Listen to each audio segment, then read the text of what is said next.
안녕하세요. 집에서 집안일 하면서 평소에 자주 즐겨 듣는 사람입니다. 그런데 이렇게 제가 사연을 신청하게 될 줄은 몰랐네요. 저에게 닥친 이 상황을 어떻게 해결해야 될지 도저히 모르겠더라고요. 그래서 현명한 분들의 조언을 듣고 싶어서 사연 신청하게 되었습니다.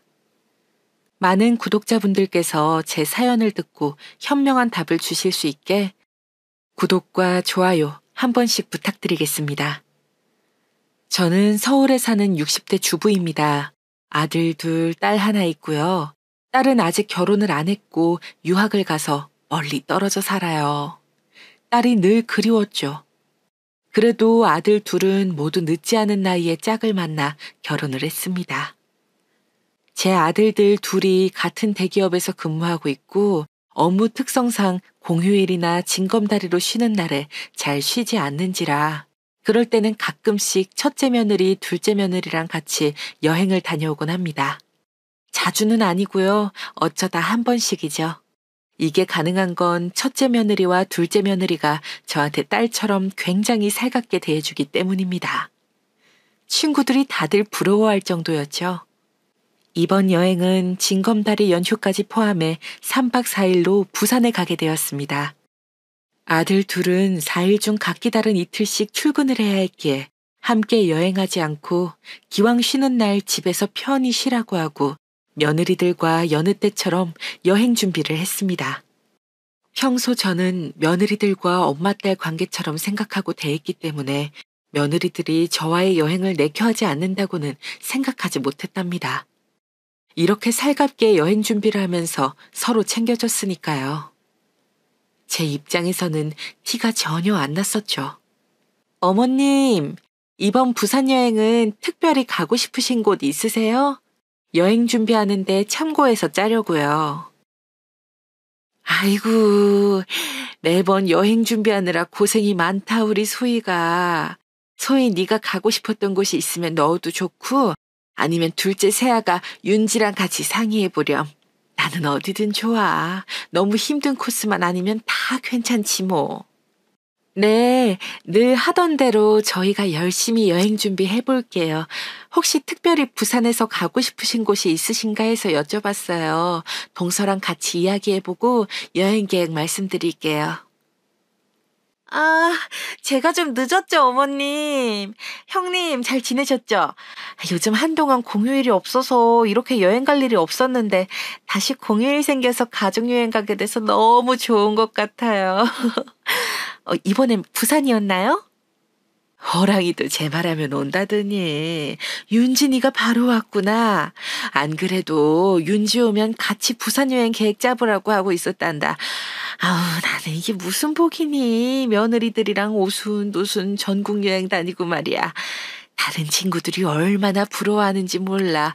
다 너희들 덕분이다. 아우, 별 말씀을요. 저희도 좋아서 가는 건데요, 뭘.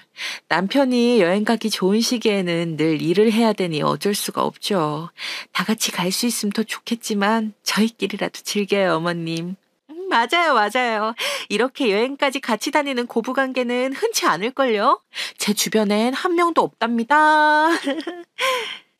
셋이 모여서 이야기만 했다 하면 웃음꽃이 피고 즐겁게 여행 갈 이야기만 하다 보니 자연스럽게 저와 며느리들의 사이는 안 좋을래야 안 좋을 수가 없었다고 생각했습니다.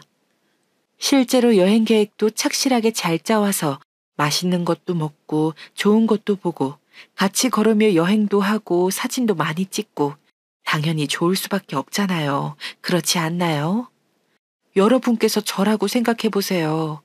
첫째 며느리와 둘째 며느리가 아직 자식은 없어도 제 아들들과 잘 지내고 또 저도 이렇게 쉬는 공휴일마다 같이 챙겨서 여행을 간다는 게 자연스럽게 주변의 자랑거리가 되지 않겠어요? 저는 고부 갈등 없이 저희 며느리들과 사이가 좋다는 자부심까지 들었답니다. 심지어 계모임과 공휴일이 겹치면 저는 망설임 없이 계모임을 포기하고 며느리들과의 여행을 택할 정도였으니까요. 아니, 자기는 계모임에 공휴일 끼면 항상 안 나오더라. 이번에도 또 며느리들이랑 같이 놀러 가는 거야? 맞아. 아우, 미안, 미안. 그래도 개또는 계속 내잖아. 워낙 나랑 딸처럼 지내는 며느리들이라서 이번 개모임도 못 갈 것 같아. 개또는 입금했어. 확인해주고. 오케이, 입금 확인. 아, 그러고 보니까 첫째 며느리가 이렇게 자기를 챙겨주는 것도 놀라운데, 둘째 며느리까지 어쩜 그렇게 자기랑 엄마와 딸 사이처럼 잘 지내면서 여행도 때마다 같이 다니지? 남들은 서로 못 잡아먹어서 안달이라고 스트레스 투성이라는데, 고부 갈등 난리잖아. 자기만 안 그러니까 너무 신기해서 맨날 물어보게 된다. 그러면 이번엔 어디로 여행 가는 거야? 부럽다. 이번에는 부산에 가기로 했어. 나도 신기하지 뭐. 우리 소희랑 윤지가 나한테 참 잘해줘서 미안하고 고맙고 늘 그래. 아들들 일하느라 고생하는 대신에 며느리들이 딸이 돼서 같이 놀 수도 있고 그래서 나는 너무 행복하지. 일하는 아들들이 안쓰럽긴 하지만. 헤이, 아들 안쓰럽다고 하기에는 너무 며느리들이랑 알콩달콩 잘 놀러 다니는 거 아니야? 둘 다 바라면 너무 욕심이지. 안 그래? 어쨌든 미리 전화줘서 고마워. 자기 이번에는 참석 안 하는 거 체크해 놓을게. 며느리들이랑 부산 여행 재밌게 잘 다녀오고 사진 좀 보내줘. 대리 여행이라도 하게. 여행 어땠는지 나중에 전화로 들려주고. 맨날 며느리들이랑만 가지 말고 우리 계모임 사람들이랑도 한번 가게. 어머, 알겠네요. 알겠어. 부산 여행 다녀오고 괜찮으면 우리 계모임에서도 한번 다 같이 가면 좋을 것 같네. 연락할게. 끊어. 어느덧 부산 여행이 다가왔고 예정대로 셋째 며느리와 둘째 며느리 그리고 저 이렇게 셋이서 KTX 기차를 타고 이동하기 시작했습니다. 가을 하늘이 맑고 푸르른 것이 기차 여행을 하면서 풍경을 보니 더 선명하게 느껴지더라고요. 지나가면서 보이는 벼들도 점차 노랗게 노랗게 물들고 있었습니다. 그 모습을 볼 수 있다는 게 기차 여행의 묘미겠지요. 가는 내내, 물론 2시간 반이라는 어찌 보면 짧고도 긴 시간 동안 첫째 며느리와 둘째 며느리는 눈을 감은 채로 아무 말 없이 가더라고요. 물론 KTX 안이 조용히 해야 하는 공간은 맞지만 어쩐지 조금 머쓱했습니다. 첫째 며느리는 평소 자주 먹는 수면제를 먹지도 않았는데 평소에 불면증이 있다는 것이 믿기지 않을 정도로 잘 자더군요. 마음이 놓였습니다. 조금 스트레스가 사라진 게 아닐까 하고요. 곧 도착이라는구나. 이제 슬슬 나갈 준비를 해보자. 네, 어머니. 벌써 다 도착했나 보네요. 잠들었더니 금방 시간이 순식간에 가버렸네요. 아, 형님, 일어나세요. 다 왔대요. 다 왔군요. 부산이네요. 얼른 내릴 준비해야겠어요. 소희도 윤지도 둘 다 비몽사몽일 텐데 입고 내리는 물건 없는지 잘 살피고 내리렴. 이제 가볼까? 네, 어머님. 내려서 제가 렌트해 놓은 곳으로 안내할게요. 부산은 지하철에 계단이 많아서 오르락내리락 불편하실 것 같아가지고 렌터카 준비해 놨어요. 아우, 역시 형님. 센스가 넘치셔요. 어머님, 이쪽으로 오셔요. 첫째 며느리가 꼼꼼한 면이 있어서 이번 여행도 역시 꼼꼼한 첫째 며느리 계획대로 차근차근 진행이 되었습니다. 부산에서 처음 여행한 코스는 바다를 향해 우뚝 솟은 절벽 위에 자리 잡고 있어서 멋진 전망으로 유명한 태종대였습니다. 첫째 며느리가 운전하는 렌터카를 타고 이동했죠. 태종대는 동문, 남문, 남강루, 동강루로 이루어져 건축물과 유적뿐만 아니라 아름다운 정원과 조각물까지 너무나 좋은 여행지더라고요. 특히 부산의 아름다운 해안 경치를 감상하기에 딱 좋은 가을 날씨여서 더 사진도 많이 찍고 첫째 며느리, 둘째 며느리 모두 기분이 좋아 보였습니다. 태종대 전체가 공원으로 조성되어 있더라고요. 산책하기에도 너무 좋았고요. 주변에 부산의 대표적인 관광지인 오륙도와 해동용궁사가 있었는데 첫째 며느리가 짜온 코스대로 저희는 오륙도로 먼저 향했습니다. 오륙도는 작은 섬으로 세종대에서 다리를 건너가면 갈 수 있더라고요. 해동용궁사는 아름다운 절로 유명합니다. 해동용궁사도 끝내주는 절경이더군요. 물론 공휴일을 끼고 여행을 와서 사람이 꽤 많았지만 이때 아니면 또 제가 언제 며느리들이랑 이런 좋은 경치를 구경할 수 있겠어요. 여행 첫날부터 날씨도 좋고 사진도 많이 찍고 구경하면서 오래 걸었더니 금방 피곤해지더라고요. 그래서 며느리들에게 혹시 저녁을 숙소 근처에서 먹고 일찍 쉬는 게 어떻겠냐고 했더니 흔쾌히 알겠다고 하더라고요. 오늘 부산에서 태종대도 가고 오륙도도 가고 해동용궁사까지 너무 알찬 구경을 해서 그런지 다리도 아프고 슬슬 피곤하네. 너희는 괜찮니? 어머니 저희는 아직 괜찮은데 어머님 힘드시면 쉬셔야죠. 제가 첫날 코스를 조금 무리하게 짜긴 했나 봐요. 저녁 찾아놓은 곳이 있긴 한데 늙으니까 몸이 안 따라주나 보다. 마음 같아서는 소희가 짠 코스를 다 가고 싶긴 한데 혹시 저녁을 숙소 근처에서 간단히 먹는 건 어떻겠니? 네, 그럼요. 숙소 근처에서 간단히 먹을 수 있는 게 어떤 것들이 있는지 찾아볼게요. 그러면 돌아가는 길 운전은 제가 할게요. 형님께서 저녁 먹을 곳 찾는 것 좀 부탁드려요. 어머님, 얼른 타세요. 둘 다 이해해줘서 고맙구나. 그래, 얼른 숙소 쪽으로 가서 쉬자. 네, 당연하죠. 출발합니다. 제가 저녁으로 먹을 맛있는 식당 찾아볼게요.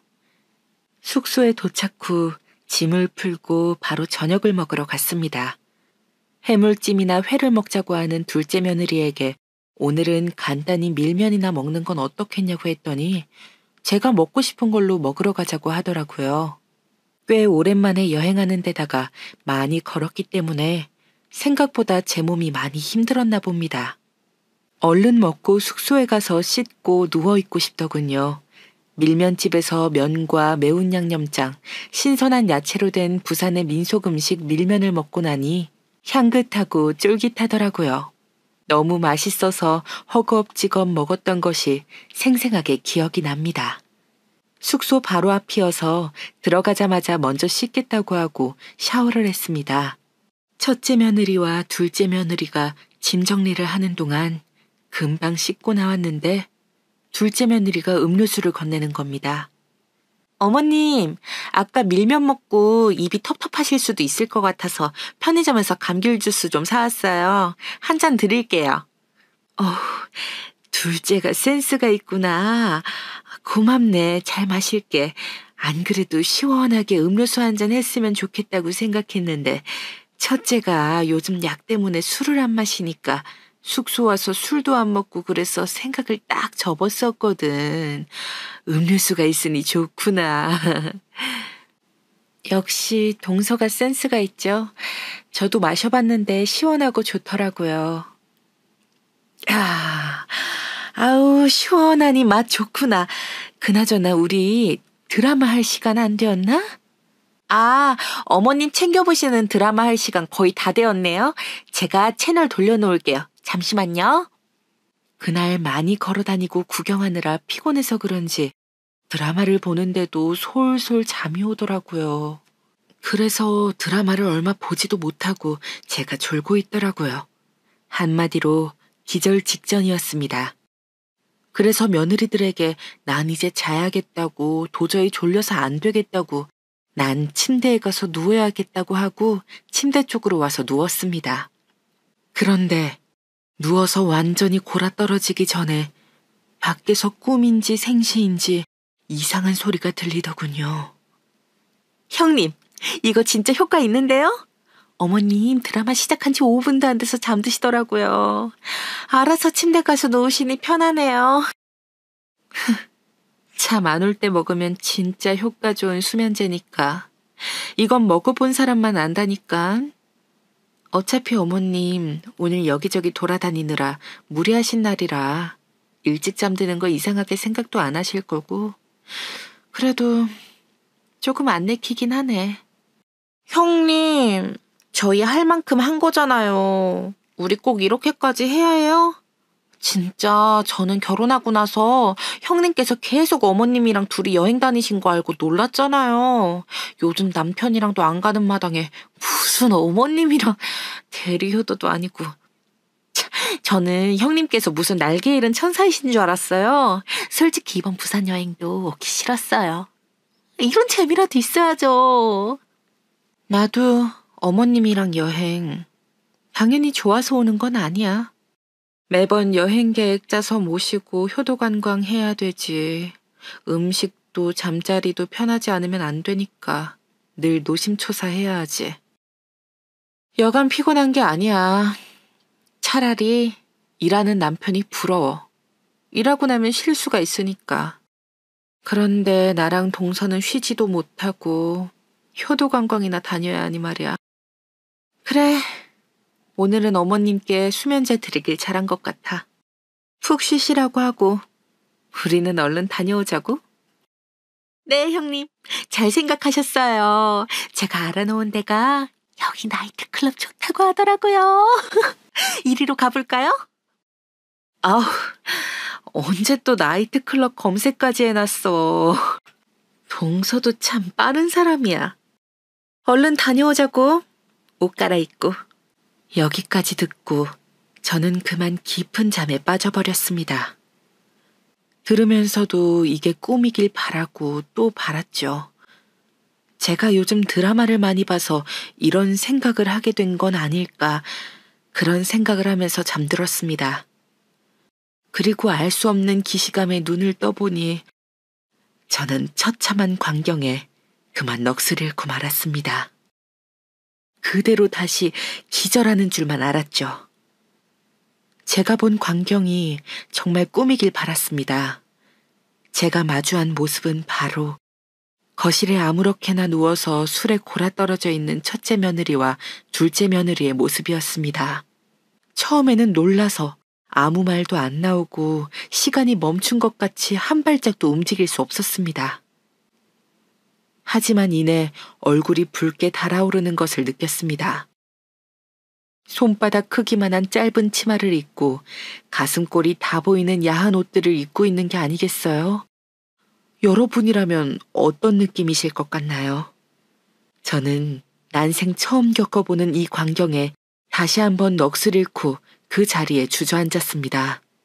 제가 주저앉으면서 소파를 건드렸는데도 술을 엄청 많이 마신 건지 첫째 며느리와 둘째 며느리 모두 정신을 못 차리더라고요. 여러분이 저라면 며느리들을 깨우실 수 있으시겠어요? 저는 도저히 그 상태에 있는 첫째 며느리와 둘째 며느리를 깨울 수가 없었습니다. 마주하면 무슨 말이 튀어나올지 저 스스로도 모르겠더라고요. 눈앞이 노래지는 기분을 살면서 처음 느껴봅니다. 사실 여행을 본격적으로 쫓아다니기 전에는 둘째 며느리는 조금 노는 것도 좋아하고 답답해할 수도 있겠다는 생각을 했었지만 막상 여행을 첫째 며느리와 함께 셋이 다녀보니 첫째 며느리가 탄탄하게 여행 계획을 세워주니까 따라다니는 걸 좋아하는 것처럼 보였거든요. 그런데 아니나 다를까 그게 모두 연기였다니 속은 기분에 배신감이 강하게 들더군요.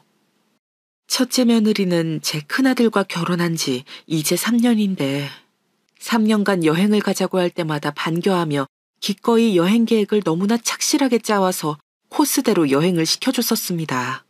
늘 고맙고 저는 더욱더 첫째 며느리에게 딸처럼 대하기 시작했죠. 유학 간 제 딸은 너무 멀리 있어서 이렇게 같이 여행 다니기가 힘들었으니까요. 어쩌면 제 딸 대신이라고 생각했던 것 같아요. 그런데 첫째 며느리도 저와의 여행을 준비하고 함께하는 것이 괴로운 일이었나 봅니다. 생각이 많아지더라고요. 그동안 여행을 가자고 했을 때 왜 염치 없이 그냥 따라 나서기만 했는지, 저와 여행하면서 쌓인 스트레스를 풀 곳으로 나이트클럽을 첫째 며느리와 둘째 며느리가 함께 다녀올 거라곤 절대 상상조차 할 수 없는 이야기였죠. 그 이야기가 제 눈앞에 현실로 펼쳐지니 막상 어찌할 줄을 모르겠는 거예요. 우선은 저는 제 방으로 다시 들어와서 놀란 가슴을 진정시켰습니다. 그리고 그런 생각이 들더라고요. 우리 아들들은 열심히 뼈 빠지게 일하고 있는데 시어머니인 저를 수면제를 먹여 재워놓고 첫째 며느리와 둘째 며느리가 둘이서 저런 야한 복장을 하고 술을 저렇게까지 마시고 들어와서 거실에 널브러져 있다니 갑자기 속이 부글부글 끓었습니다.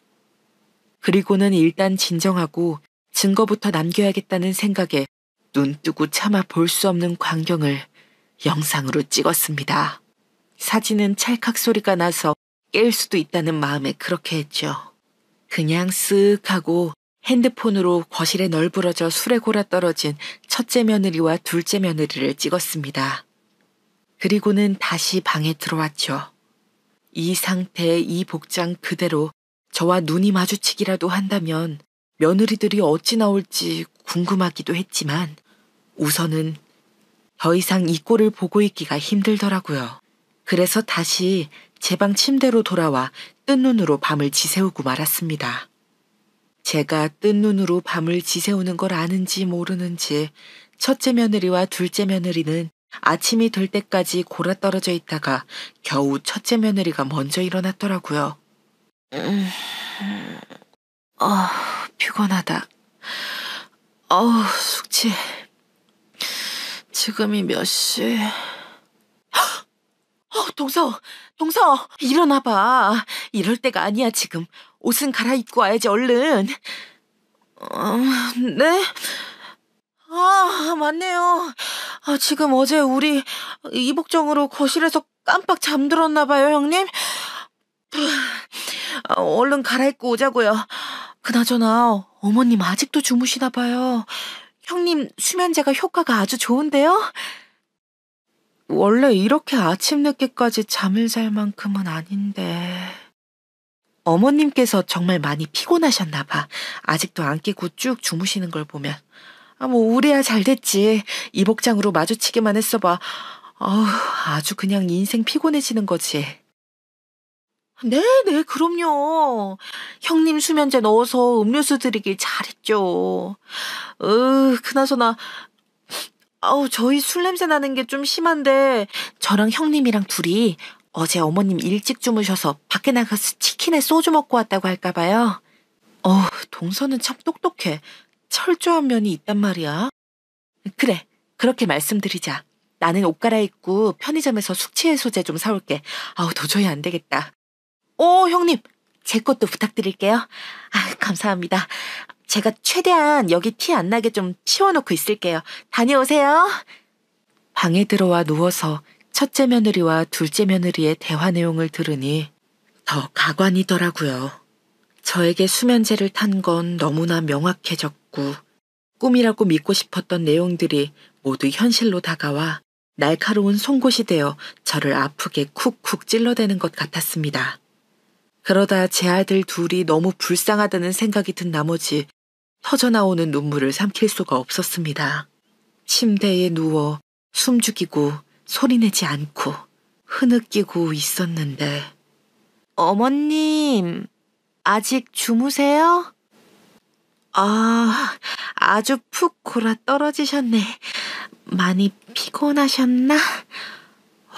어쨌든 다행이다. 저는 돌아 누워서 계속 자는 척을 했고 둘째 며느리는 잠든 저를 보고 안도하면서 다시 거실로 나가더라고요. 이 사실을 몰랐으면 몰랐지 더 이상 며느리들과 여행을 하기 싫어졌습니다. 계속 제 앞에서 연기를 하며 뒤에서 저의 욕을 해온 첫째 며느리와 둘째 며느리를 보면서 같이 여행을 앞으로 3일이나 더 해야 한다는 생각에 끔찍한 기분도 들었습니다.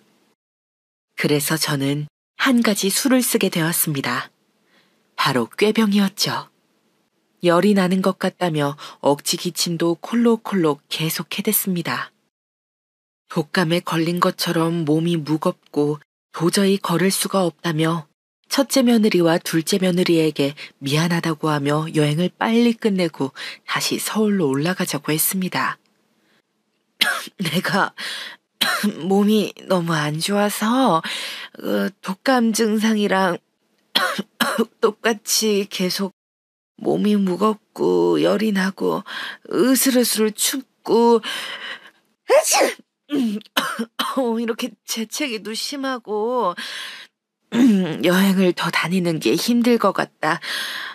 열심히 소인이가 준비해 준 건데 여행을 내가 망친 것 같아서 미안하구나.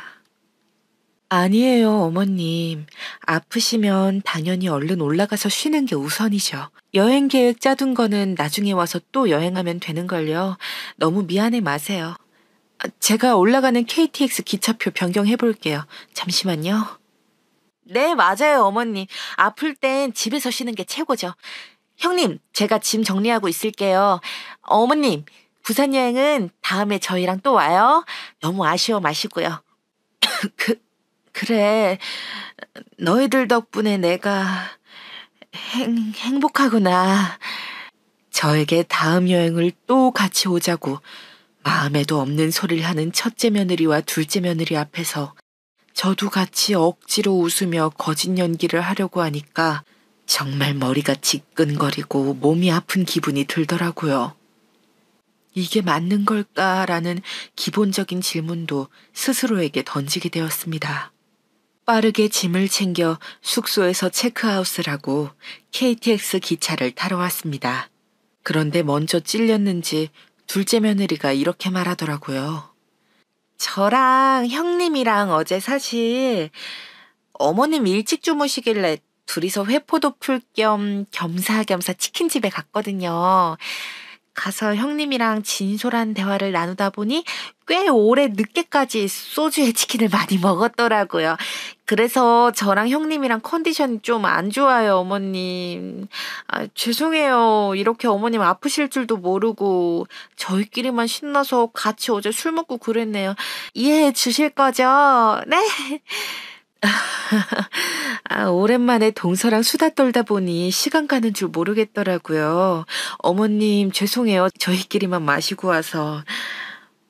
KTX 벌써 와 있네요. 5호차 쪽으로 가서 타면 될 것 같아요. 너희끼리 마시고 올 수도 있지 뭐. 일찍 잠이 들어버린 건 나잖니. 둘이 술도 안 마시고 있으면 심심하지. 잘 다녀왔어. 그래. 기차 타자. 뻔뻔한 둘째 며느리와 첫째 며느리의 이야기를 듣고 있자니 새벽에 일어나서 너네 거실에 널브러져 있는 거 이미 다 봤다.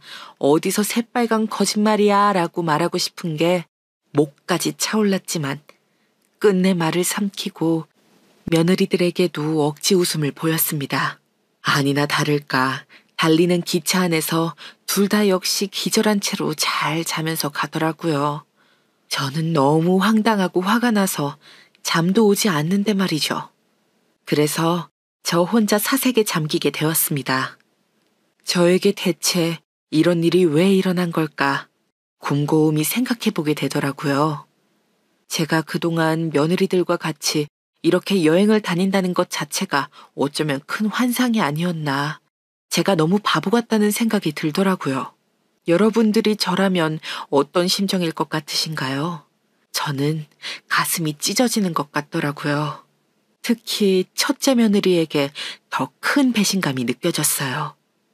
이렇게 놀러 다니려고 결혼 후 3년 동안 아이 가지는 것도 미뤄온 것인지 3년 동안 저를 시어머니가 아닌 엄마처럼 알뜰살뜰히 챙기고 전국 곳곳을 누비며 여행을 했는데 그 추억들이 모두 거짓이었다니요.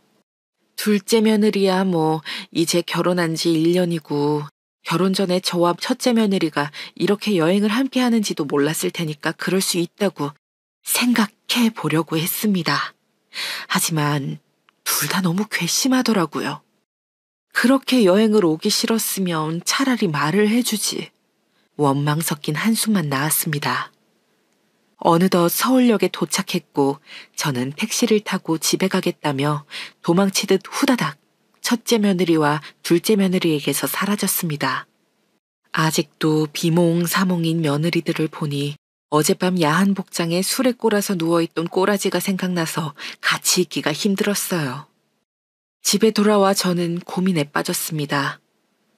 과연 이번이 처음인 걸까요? 첫째 며느리랑 둘째 며느리랑 같이 나이트클럽을 간 게, 그것도 그런 복장을 하고, 저로서는 너무 납득이 안 되고 용납이 안 되더라고요. 아들들한테 아직 말하지 않았는데 이걸 말해야 하나 말아야 하나 너무 고민이 되더라고요. 아직도 여전히 고민 중입니다. 여러분이 저라면 아들들에게 말씀하실 건가요?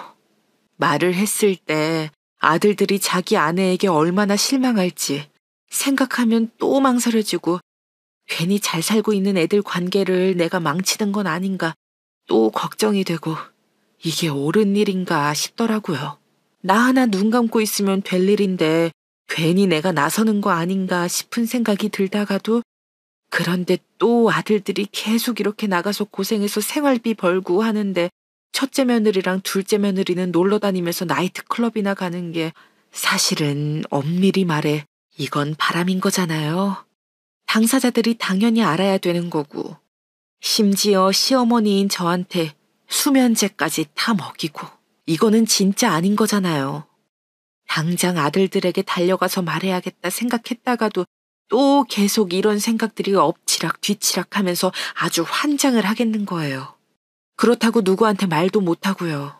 계속 속으로 끙끙 앓고만 있었죠. 그러다가 도저히 안 되겠어서 친구에게 만나 허심탄회하게 지금까지 있었던 일을 털어놨습니다. 차마 제가 술에 골아 떨어져서 널브러져 있던 첫째 며느리와 둘째 며느리를 찍은 증거 영상을 보여줄 수는 없었고요. 계모임 총무하는 제일 친한 친구에게 고민이 있다며 불러내서 이야기를 시작했죠. 그러자 친구는 그럴 줄 알았다면서 오히려 저한테 그동안 첫째 며느리랑 여행을 다닌 게 이상한 일이라고 그러면서 너무 마음에 담아두지 말라고 하는 거예요. 자기야, 그런데 그거는 물론 나이트클럽에 간 거는 첫째 며느리랑 둘째 며느리랑 잘못한 거긴 한데 애초에 딸 같은 며느리 아들 같은 사위가 어딨니? 어차피 결혼 때문에 이어진 사이인데 가족이라도 해도 그건 우리 같은 사람들의 욕심일 수 있어. 어쩐지 수상하다고 생각했는데 첫째 며느리는 어쩌면 그렇게 싫다면서도 3년을 꼬박 자기를 데리고 전국을 다녔대. 스트레스가 많이 쌓였나 보지. 나는 이걸 굳이 말해서 뭔 소용인가 싶다. 내가 먼저 여행 같이 가자고 한 것도 아니고 서희가 먼저 나한테 여행 가자고 해서 그렇게 시작된 건데 아들이 계속 다른 사람들 쉬는 날 못 쉬니까 서희가 계속 나랑 여행을 다녔던 거지. 내가 잘못 생각하고 있었던 걸까. 아무리 그래도 난 진심이라고 믿었다고 배신을 당한 기분이야. 심지어 나한테 수면제도 먹였다니까. 괜히 깨서 들키면 안 되니까 그랬겠지. 그만큼 첫째 며느리랑 둘째 며느리가 자기한테 안 들키고 싶어서 노력한 거잖아. 나는 이번이 처음 그런 게 아닐까 싶은데 자기 생각은 어때? 둘째 며느리 쪽은 결혼한 지 이제 1년이라며. 아무리 그래도 난 영 꺼림직하고 그래서 그러지. 아무런 죄도 없는 내 아들만 불쌍하잖아. 이걸 덮고 가는 게 맞는 걸까? 아우. 그런데 또 터트리자니 속 시끄럽고 너무 큰일을 벌이는 것 같고 나 어떻게 해야 될지 모르겠다. 괜히 자기가 나서지 말고 다음 여행까지는 모른 척 지나가는 건 어때? 여행 가자고 하면 그냥 귀찮다고 아프다고 하고 이제 여행 가자고 해도 가지 마. 눈치 없는 시어머니 되고 싶은 거 아니지? 당연하지. 가라고 해도 이제 못 가겠어. 나한테 또 수면제 먹이고 둘이 이상한 야한 옷 입고 나가서 나이트클럽에서 놀고 오려는 하는 목적이라 생각하니까 아우 아찔해. 요즘 한숨만 나오고 미치겠다 진짜로. 너무 마음에 담아두지 말고. 근데 자기 아들내미 온다 그러지 않았어? 짐이 바뀌었다며. 맞아. 아유, 내가 정신없이 내리다가 첫째 며느리 짐을 대신 들고 왔더라고. 여행 가방이 좀 비슷하게 생기긴 했어. 내 정신이 없었지. 그래서 안 그래도 아들이 마침 일 끝나서 집으로 와서 짐 가져간다고 했어. 벌써 3시네. 이제 가야겠다. 정신없이 도망치듯 첫째 며느리와 둘째 며느리에게서 벗어나다가 첫째 며느리 짐과 바꿔서 들고 온 걸 아들 전화를 받고 알았습니다. 그래서 아들이 찾으러 올 때까지 잠시 친구와 만나 고민 상담을 하고 있었죠.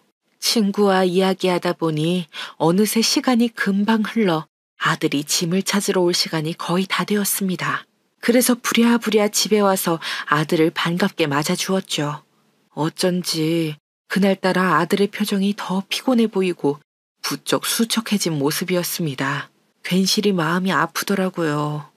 엄마, 짐 이거 맞죠?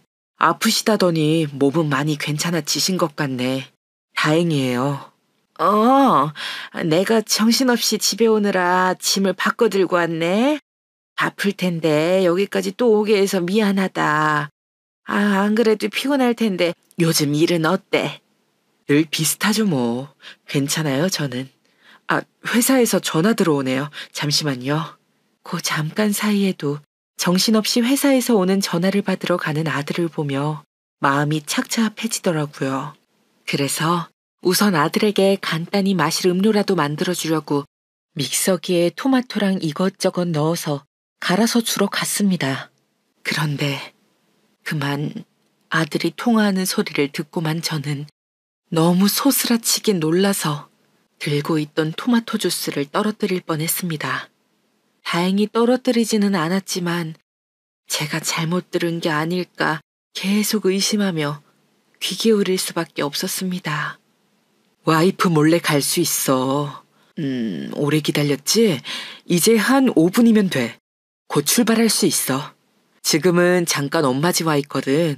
엄마랑 이야기 더 하다가 회사에라고 왔다고 하면 우리 자기랑 있을 수 있으니까. 삐지지 말고 기다려요. 사랑해. 두 귀로 듣고 있으면서도 의심하게 되는 그 상황을 겪어본 적이 있으신가요?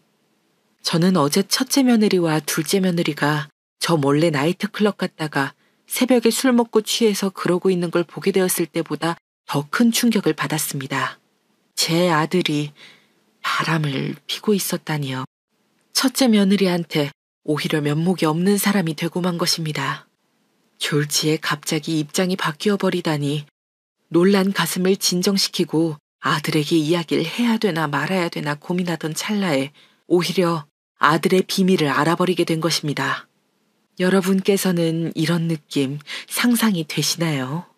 마치 벼랑 끝에 떨어져서 안간 힘을 쓰고 있다가 지푸라기라도 잡았더니 그 지푸라기가 부서져 버려서 추락하는 그런 기분이었습니다.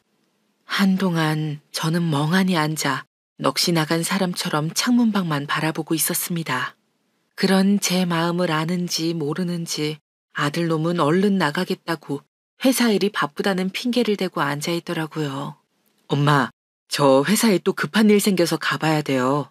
소희한테 연락 오면 이거 짐 들고 회사에 잠깐 갔다고 얘기해 주세요. 잠깐만, 정말 회사 가는 거 맞니? 당연하죠. 엄마도 참, 갑자기 왜 그러세요? 무슨 일 있으세요? 아니야. 오래 걸리는 일이니? 소희한테 내가 아예 전화를 해놓으마. 예, 그럼 좋죠. 엄마가 소희한테 얘기 좀 잘 해주세요. 저는 지금 좀 급하게 들어오라고 회사에서 그래서 얼른 가볼게요. 그래, 조심히 잘 다녀오고. 차마 아들에게도 너 바람 피니? 그 통화는 다 뭐니? 하면서 따져 물을 수가 없더라고요. 저는 아들을 보낸 뒤 한동안 멍하니, 정말 멍하니 창밖만 바라보았습니다. 지금까지 내가 알고 있던 아들과 며느리가 아니란 생각에 제가 정말 바보처럼 살았구나 싶더라고요. 무슨 막장 드라마도 아니고 이렇게 하루 걸쳐서 첫째 며느리랑 둘째 며느리가 나이트클럽에 간 것도 알게 되고 그 사이 저희 아들은 바람을 피고 있었고 심지어 지금도 바람을 피러 가는 것을 알면서도 막을 수 없는 제가 너무 한심하게 느껴졌습니다. 이 상황에서 저는 어쩌면 좋을까요? 이제 와서 사실 친구에게 우리 아들도 맞바람을 피고 있었다고 말할 수도 없는 노릇이고요. 창피해서 살 수가 없을 것 같습니다. 저희 아들이 더 먼저 바람을 핀 걸까요? 아니면 첫째 며느리가 먼저 나이트클럽 등 바람을 피운 걸까요? 이런 생각을 하다가도 누가 먼저 바람 핀 게 중요한 걸까? 결국 둘 다 바람을 피고 있었다는 것이 더 문제가 아닌가 이런 생각을 했습니다. 그러다가 편지를 써볼까 하는 생각을 했죠. 도저히 말로는 제 이런 떨리는 감정으로 하고 싶은 이야기를 온전히 전하지 못할 것 같았습니다. 편지에는 이런 내용을 써보았습니다. 소희야, 벌써 3년. 짧다면 짧고 길다면 긴 시간. 오랫동안 가족으로서 함께 지내왔구나. 소희가 첫째 며느리로서 여러모로 나한테도 많은 도움을 주었고, 소희 네가 아니었으면 둘째도 그렇고 둘째 며느리 윤지도 이렇게 함께 다 같이 조화를 이루면서 우리 가족이 화목하게 지낼 수는 없었을 것 같다. 늘 마음속에 언제나 딸처럼 생각하면서 소희 네가 계획해온 여행 덕분에 행복하게 지낼 수가 있었어. 이 편지는 내 마음속에 묻어두려다가 솔직하게 털어놓는 게 좋을 것 같아서 쓰게 되었단다. 우리 부산 여행을 마치고 짐이 바뀐 바람에 형우가 짐을 찾으러 왔을 때 알게 되었어. 바람을 피고 있다는 것을. 우연히 통화를 엿듣게 되었고 누가 들어도 바람이 난 게 확실해 보이더구나.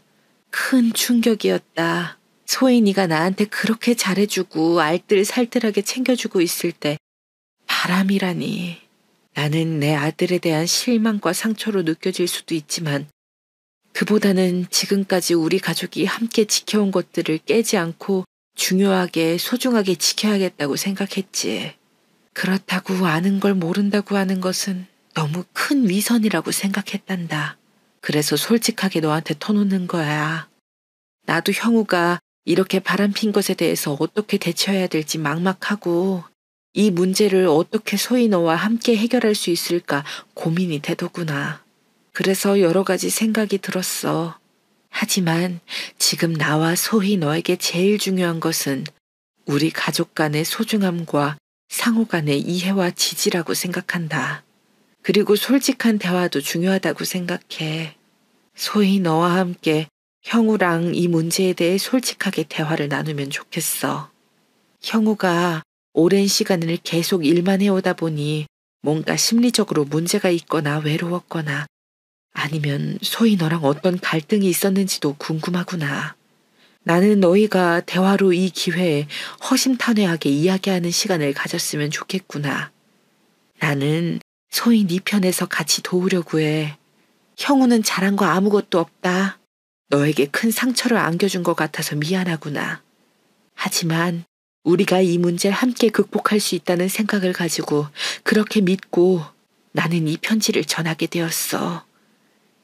여기까지 썼다가 지웠다가를 반복하며 이 편지를 전할지 말지 계속 망설이고 있습니다.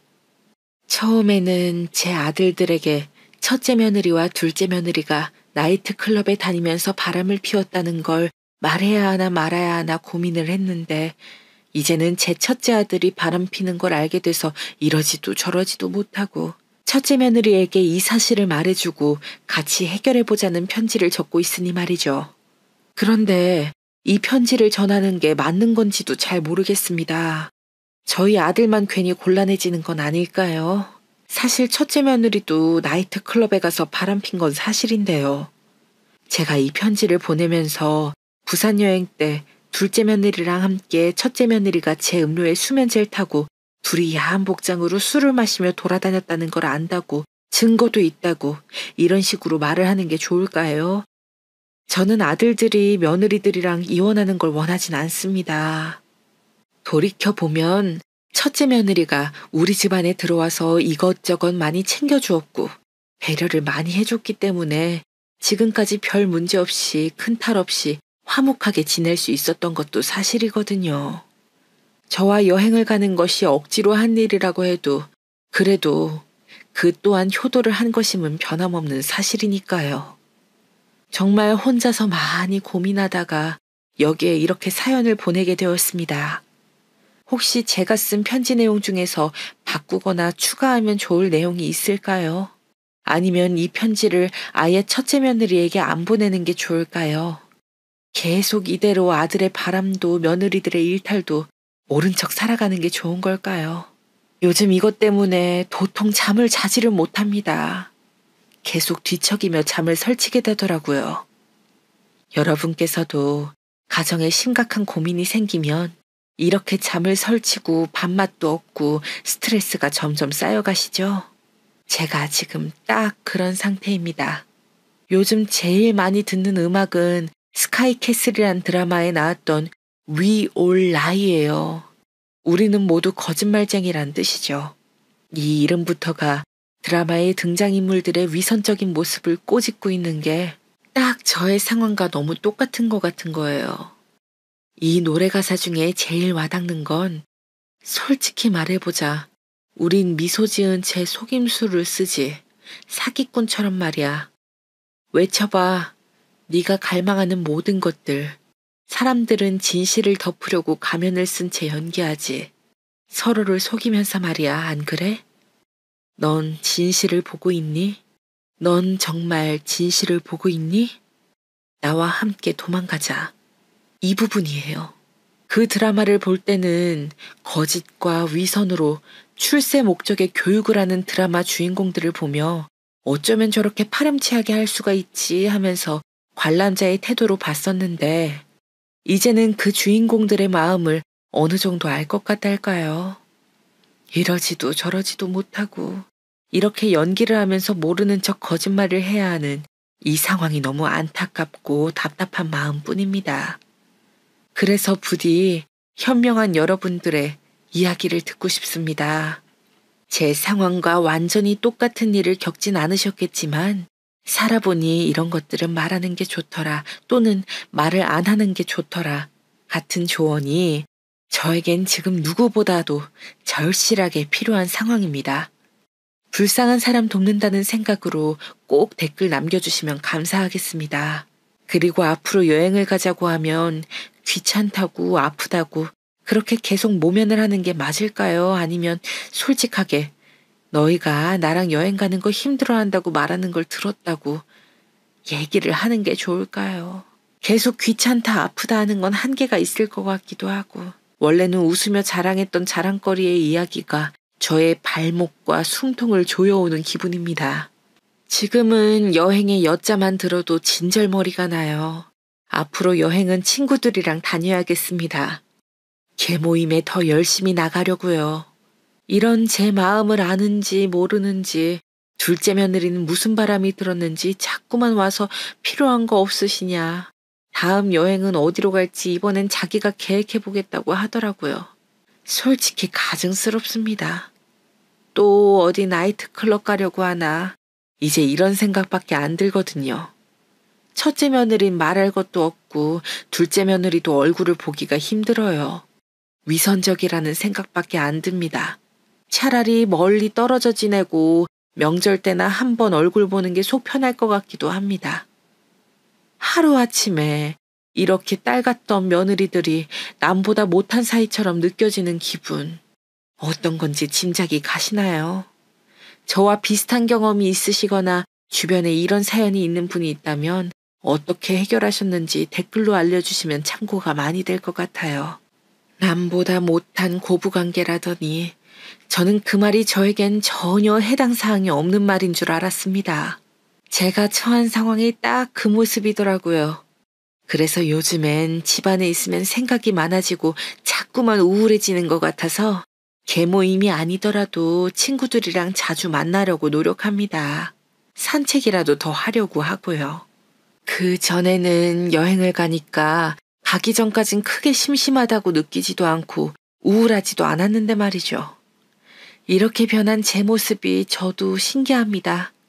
그러나 차마 제일 친한 친구에게조차 제 아들도 맞바람을 피고 있었더라는 그 말은 도저히 못하겠더라고요.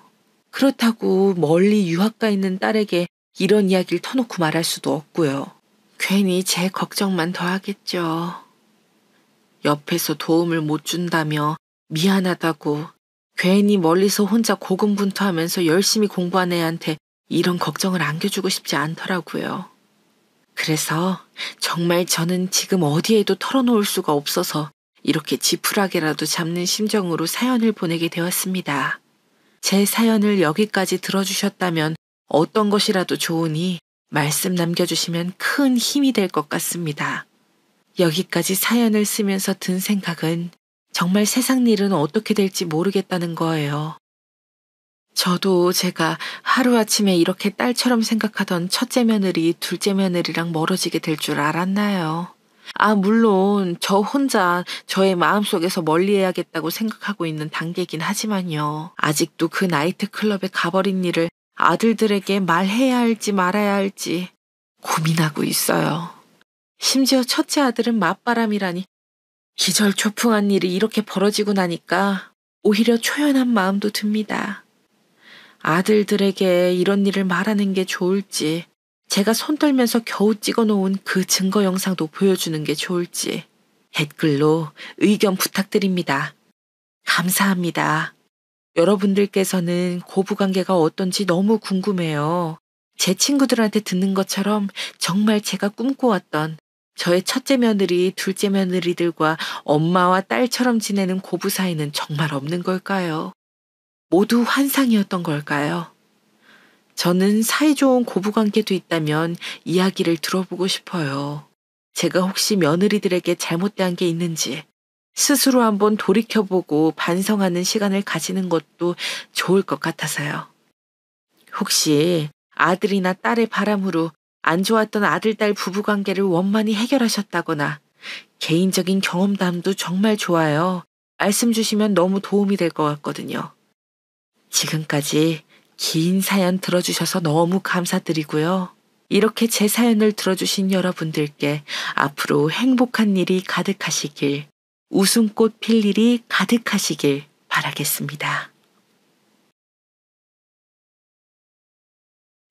우리 성진이 불쌍한 우리 아들을 어떡하면 좋아. 부잣집에 태어났다면 진작에 병원에 데려가서 검사를 받게 하고 치료를 받게 했을 텐데 집에 돈이 없어서 차일피일 미룬 게 이토록 큰 비극으로 돌아왔구나. 우리 선진이 대신에 내가 죽었어야 했는데 가난하고 무식하고 감히 엄마 자격도 없는 내가 죽었어야 했어. 당신만 자격 없는 줄 알아? 나 역시 자격이 없어. 나야말로 부모 자격, 한 집안의 가장이라고 할 자격이 없어. 애가 아파서 끙끙대는데 그걸 보고도 별일 아니겠지. 애들은 원래 어릴 때 곧잘 아프니까 이러며 일부러 아무것도 아닌 것처럼 넘기고자 했던 장본인이 바로 나야. 진짜 죽을 사람은 나야, 당신이 아니라.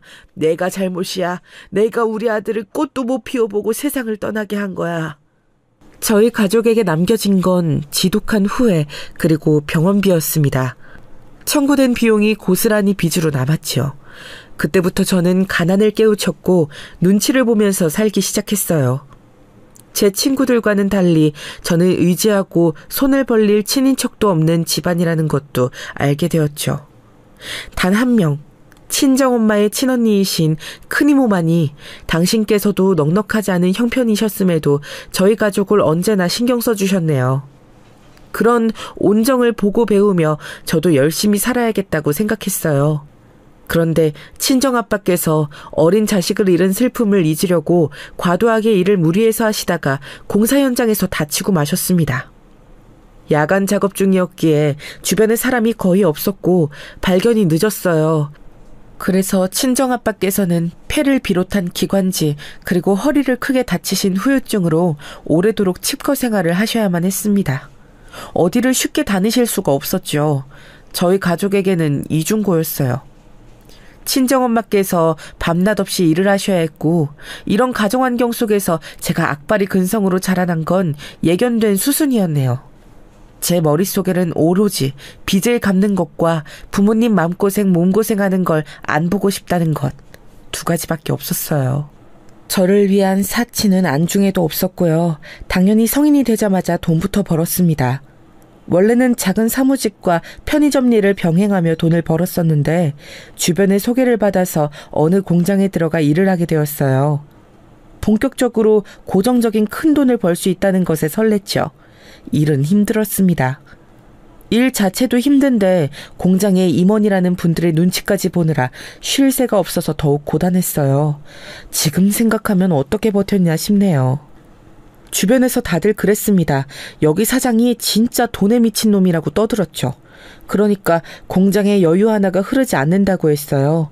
저는 남을 흉보는 걸 좋아하지 않는 성격이었기에 다들 몰래 쉬려고 하면서 잡담을 벌일 때 늘 묵묵히 제 일을 더했습니다. 그러다 보니까 임원이라는 분들이 서서히 제 이름을 인식하시더라고요. 제가 잘난 게 없으니 성실함 하나를 무기 삼아서 일하던 어느 날이었어요. 식사 시간이었는데 그날따라 속이 더부룩한 거예요. 저는 밥을 안 먹고 공장 주변을 거닐었습니다. 그랬다가 웬 봉투 하나를 발견한 거예요. 무심코 주워들고는 깜짝 놀랐죠. 언뜻 그 안을 엿봤는데 돈이 들어있었거든요. 가만히 그걸 쥐고 있던 저는 그 빳빳한 봉투가 높으신 분들 것이라는 생각을 해내서 무작정 사장님을 뵈러 찾아갔습니다. 그랬더니 점심때인데도 자리를 안 비우고 계셨던 사장님께서 놀란 얼굴로 저를 맞아주셨어요. 이 돈 꼭 현금으로 전달할 일이 있어서 이렇게 마련했던 건데 아무리 찾아도 온데간데 없어서 밥 먹을 생각도 안 들고 머리 싸매고 있었건만 그걸 뒤편에서 찾아주다니 생각해보니까 내가 담배를 피우며 밖을 거닐 때 품에 봉투를 넣어갔던 것도 같네. 정말 고마워요. 이름이 알 것도 같은데 아마 키진 양이었던가? 제 이름을 알고 계신 것만으로도 영광입니다. 얼른 주인을 찾을 수 있어서 다행이네요. 저는 자리로 가봐야 해서 이만 가보겠습니다. 제가 꾸벅 인사를 드리자 사장님께서 뭔가 머뭇거리시는 눈치로 저를 보셨는데 저는 그냥 돌아섰어요. 제 자리로 가서 일을 했죠. 돈봉투를 마주한 순간은 그저 꿈으로 치부하고요. 기분 탓인지 그날 이후로 사장님을 멀찍이서나마 자주 마주치는 것 같았습니다. 하지만 저는 그걸 신경 쓰지 않고 묵묵히 일만 했어요. 그러다가 인연을 만나게 되어서 공장을 그만두게 됐어요. 사는 곳이 멀어졌거든요. 만난 인연은 바로 제 남편이었습니다. 그동안 많이 힘들었지. 너 살아온 이야기 들으면 내가 다 눈물이 난다. 내가 너의 새로운 가족이 되어주고 싶어. 우리 결혼하자. 서로의 가족이 되어서 그렇게 살자. 제가 남편의 청혼을 받고 얼마나 감동했었는지 몰라요. 공원에서 새우깡을 먹던 와중이었지만 그게 저에게는 고급 레스토랑의 프로포즈 이벤트처럼 느껴졌습니다. 강하고 씩씩한 척만 해오며 살았으나 사실 저는 그렇지 못했어요. 늘 외로웠고 힘들었어요. 동생이 살아있었다면 외동이 아니었을 텐데, 덜 외로웠을 텐데 이런 생각을 자주 했었죠. 먼 지역에 시집간 지 오래인 시누이만 유일한 형제였기에 남편은 실질적으로 가장이었어요. 시아버지 되시는 분은 돌아가신 상태였거든요. 사망보험금이 나와서 가게에 이바지했다는 이야기를 언뜻 들었습니다. 아무튼 시어머니께서는 저를 마음에 안 들어 하셨어요. 아무것도 없이 몸만 딸랑 들어오겠다고? 어쩜 이런 불려시가 다 있니? 우리 보살님이 그러시는데 내가 올해 며느리들이면 말려눈이 쇠한다 그러더라. 그러니까 더욱 허락 못해 아들. 제발 정신 좀 차려. 어쩜 이렇게 볼 것 하나 없는 여자랑 결혼하겠다고 하는 거야? 엄마야말로 그 보살님인가한테 돈 좀 그만 갖다 바쳐요. 없는 형편에 그런 것도 사치예요. 남편의 지적에 시어머니께서는 민망한지 입을 다무셨죠. 어영부영 결혼을 했어요. 친정부모님께서는 자식 결혼하는데 보태주는 게 없어 미안하다며 우셨습니다. 그런 두 분을 보며 제 가슴은 찢어졌죠. 걱정 끼치지 않고 살겠다는 다짐을 했어요. 하지만 제가 다짐을 한다고 해서 상황이 좋아지는 건 아니더라고요. 결혼하고 나서 저는 행복하지 않았어요. 아주 초반에만 조금 좋았던 것 같네요. 그러나 시간이 흐를수록 저는 시어머니의 등살에 시달리면서 대형마트의 진열사원으로 일을 하면서 온갖 집안일을 도맡아 하면서 매일매일 피곤하다는 생각밖에는 못하게 됐습니다. 남편은 미래를 위해 돈을 모아야 한다는 명목으로 저에게 돈 10원 한 장 허투루 쓰지 말라면서 신신당부를 했어요. 이 집 오래되고 낡았어도 어쨌든 우리 집안 재산이고 내가 마련한 거고 너는 몸만 들어온 거야. 네가 이바지한 게 거의 없잖아. 그러니까 지금부터 죽어라 열심히 벌어야지. 그래야 더 큰 집을 구해서 이사도 가고 아이도 낳고 그렇게 사는 거지. 내 말 무슨 뜻인지 알지? 대학은 안 나왔어도 이 정도 말 뜻은 알아들을 거라 믿는다. 남편은 자기 입맛대로 움직일 여자가 필요해서 저하고 결혼한 사람 같았습니다. 저에 대한 배려, 존중 이런 건 일체 보이지 않았죠. 그래도 꾹 참고 살았어요. 어차피 인생이 쉬웠던 적은 없었으니까요. 그러던 어느 날 제가 일하는 마트에서 일이 좀 생겨서 이틀 연속 정신없이 보내게 되었는데요. 가만 보니까 친정엄마의 생신이었더라고요. 무심코 달력을 봤다가 그걸 깨닫고 얼른 연락을 드렸죠. 미역국 좀 드셨냐고 인사차례로 그냥 그거 먼저 여쭤보았다가 제가 눈물이 나고 말았습니다. 요즘 소고기 값이 장난 아니더라. 슈퍼에 가서 고기만 쳐다보다가 에라이 그냥 먹지 말자. 아는 미역국 맛 굳이 끓여서 맛보았자 뭘 하겠나 싶어졌어. 안 묵어도 아무렇지 않아. 눈물이 나서 뭐라고 말씀을 못 드렸어요. 우는 소리 들으시면 속상해하실 것 같아서요. 숨소리 꾹 눌러 참았다가 통화를 끊고 나서 친정엄마께 5만 원을 입금해드렸습니다. 50만 원도 10만 원도 아니고 5만 원. 너무 죄송했네요. 더 보내드려야 하나 고민하면서 휴대폰에 이체 화면을 보던 와중에 그걸 남편에게 들켰습니다. 야 이년아, 돈이 남아 돌아? 5만 원을 왜 덜컥 멋대로 쓰고 지랄이야. 그날따라 술을 마시고 돌아온 남편은 바로 화를 냈고 그대로 집안 살림을 깨부수기 시작했어요. 끔찍한 다혈질의 모습 몇 번 본 적이 있었기에 이 순간이 지나가길 기다리며 가만히 있었습니다. 하지만 남편은 머리 꼭지가 돌아 있었어요. 구석에 있던 저한테 꾸지 와서 발길질을 했고 제 머리채를 잡아 끌어서 현관 밖으로 집어 던졌습니다.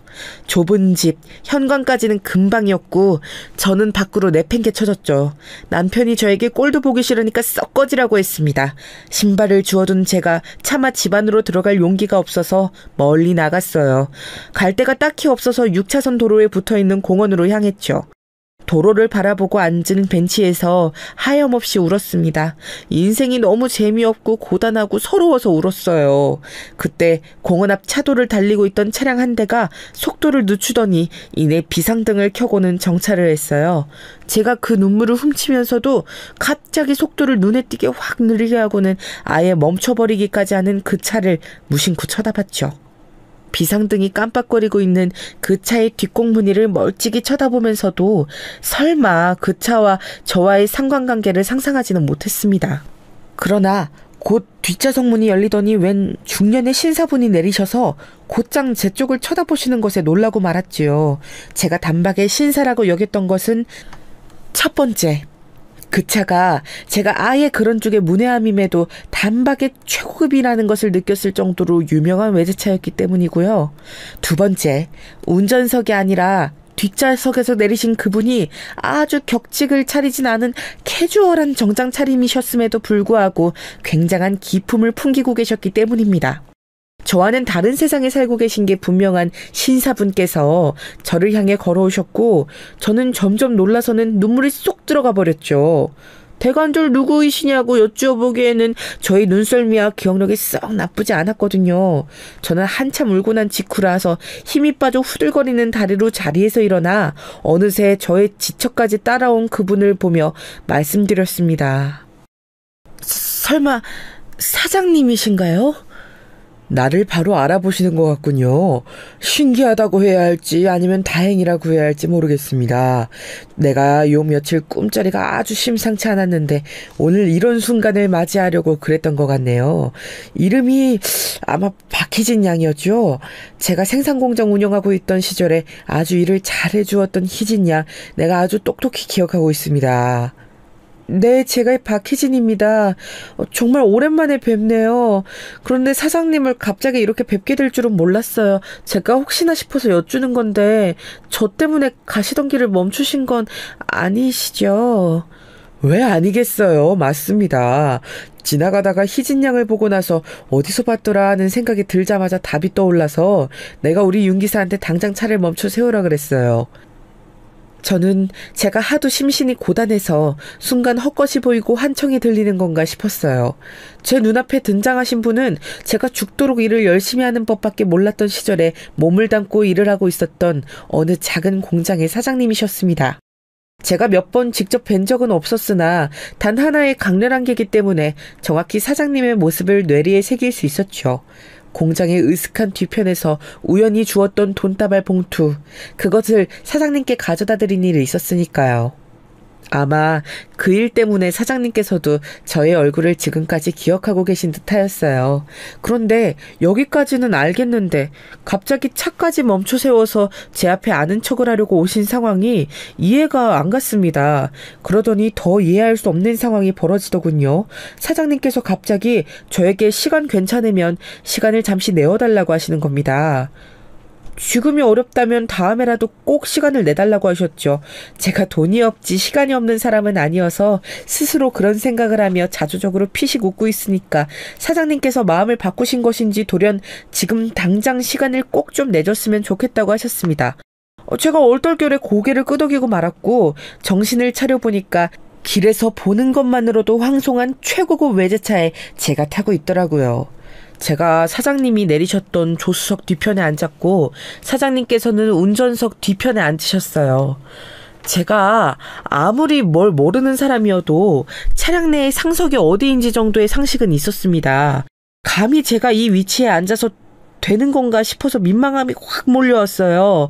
그리고 공원 벤치에 앉아있을 때는 몰랐는데 최고급 외제차에 앉고 나서 보니까 제 차림새가 왜 그렇게 추레하고 보잘것없이 보였는지 모릅니다.